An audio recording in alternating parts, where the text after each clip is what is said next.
sahabat Bali Bang Channel, ternyata lalat bukan saja menjadi hama, tetapi justru lalat menjadi berkah bagi mereka yang berinovasi budidaya maggot.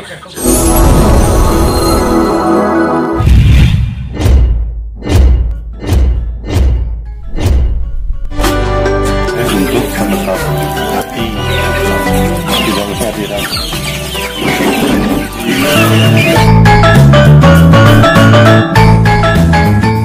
Desa Dencarek, Kecamatan Banjar adalah satu desa yang merupakan pionir budidaya maggot untuk kebutuhan pakan ternak di Kabupaten Buleleng. Kepala Desa Dencarek, Putu Budiase, sejak tahun 2015 terus melakukan inovasi untuk memenuhi pakan ternak dari budidaya maggot yang berasal dari lalat BSF atau Black Soldier Fly. Kenapa kami dari pemerintahan desa sekaligus yang pribadi juga ingin mengembangkan budidaya lalat BSF ini, karena ada beberapa keuntungan yang kita dapat. Yang pertama, dari maggot itu ketika makan sampah organik jumlahnya karena perbandingannya 1 kilo maggot bisa memakan 3 kilogram dari sampah organik. Kemudian yang kedua, manfaatnya lalat larva itu bisa dijadikan pakan dalam artian para peternak, khususnya meminimalis daripada pakan dari pabrikan. Media daripada penetapan telur kita pakai buah. Kenapa kita harus pakai buah? Karena untuk merangsang perkawinan daripada lalat itu, sehingga dibutuhkan media yang sifatnya asam. Untuk telur lalat BSF lumayan beberapa klaster yang namanya klaster itu satu tempat bertelur namanya klaster. Kalau panen telur maggot kemudian di lembek medianya kita umur 4 hari dengan sendirinya telur ini akan menetas dan larinya ke bawah.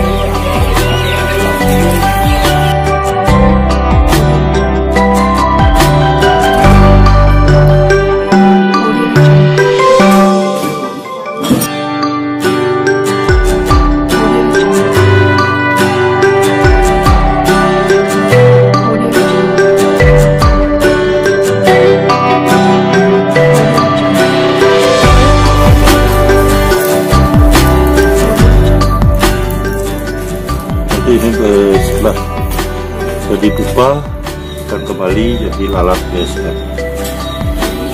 Budidaya maggot tidak perlu harus dari sampah organik, tetapi dari kotoran hewan pun bisa, seperti ini contohnya kotoran hewan ternak ayam. Jadi hasil yang dihasilkan juga tidak kalah bagus, sangat besar-besar. Ini dipakai untuk bibit.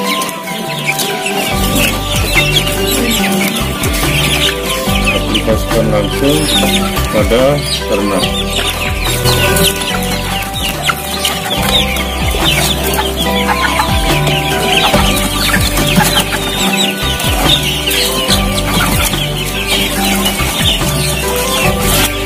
Sisa daripada maggot di ayam langsung dipakai untuk kompos, baik untuk tanaman. Jadi tidak perlu ada pengolahan apapun. Ya, maggot itu adalah kalau lalatnya yang bernama BSF dan bernama Black Soldier Fly. Dan kemudian itu akan mengetelur.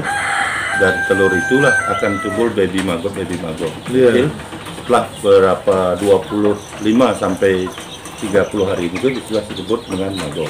Maggot. Ya, jadi berupa lalat itu. Ya, maggot fresh dan namanya yang siap diberi pakan. Hmm. Kemudian setelah dia jadi maggot, kemudian dia akan melakukan prepupa. Setelah prepupa kembali dia jadi pupa. Pupa itu sudah mau siap-siap untuk jadi lalat kembali kan. Karena memang siklusnya seperti itu aja. Gitu ya. Iya, jadi dari telur sampai lalat itu memang siklusnya seperti ini. Iya. Jadi Berapa lama itu siklus? kalau itu? maksimal sekali dapat 45 hari. 45 hari sudah mendapatkan lalat, ya, dan lalat ini siap jadi pakan ternak. Betul. Kalau lalatnya nih memang untuk mengembangkan lagi magotnya yang menjadi pakan ternak ini, magot itu sendiri. Nah, magot sendiri itu kan juga jadi pakan ternak dan harus terus berlanjut dikembangkan. Benar. Jadi tidak semuanya dipakai pakan. Nggak bisa. Kalau gitu kan nggak berkembang jadinya. Saya juga sering awalnya kan seperti itu. Kita inginnya setengah untuk ini, tapi karena rasa keingintahuan bagaimana sih pakan untuk ternak itu, karena jadinya kekurangan terus. Begitu ada magot, ada lalat itu langsung pakai pakan ternak, habis gitu kan. Nah sekarang prosesnya udah jalan Pak. Ketika dibutuhkan lagi, mungkin masyarakat banyak yang akan menanyakan ke Dencare ini bagaimana upaya usaha magot ini ketika kemudian masyarakat datang. Ada Pak contoh-contoh misalnya stok yang harus disiapkan untuk masyarakat itu? Ada, sampai saat ini sudah berapa banyak sih yang sudah ke kandang kita gitu, yang bertambah. Mungkin Sabtu depan ini ada dari Pekan Minggu lagi. Kemudian karena memang dia awalnya juga teman pertanian, sekarang ini dia ingin mengembangkan yang namanya ternak ayam KUB, tapi pakannya nih dari magot. Kemudian juga dari Desa Banjar, nanti 3 kelompok. Ini pertama kali Pak usaha magot di Buleleng, barangkali magot ini. Kalau Dencare, kalau dulu sih untuk kecil-kecilan yang kira saya gitu sih yang pertama pembelian. Orang ini di Buleleng sudah banyak sekali, karena dari pemerintahan daerah Kabupaten Buleleng juga sangat mengenjot niki budidaya magot, termasuk dari Dinas DLH. Kemudian ada beberapa kelompok-kelompok juga di Panji, kemudian di grup-grup WA itu ada beberapa perbekal sekarang sudah mulai juga mengembangkan magot.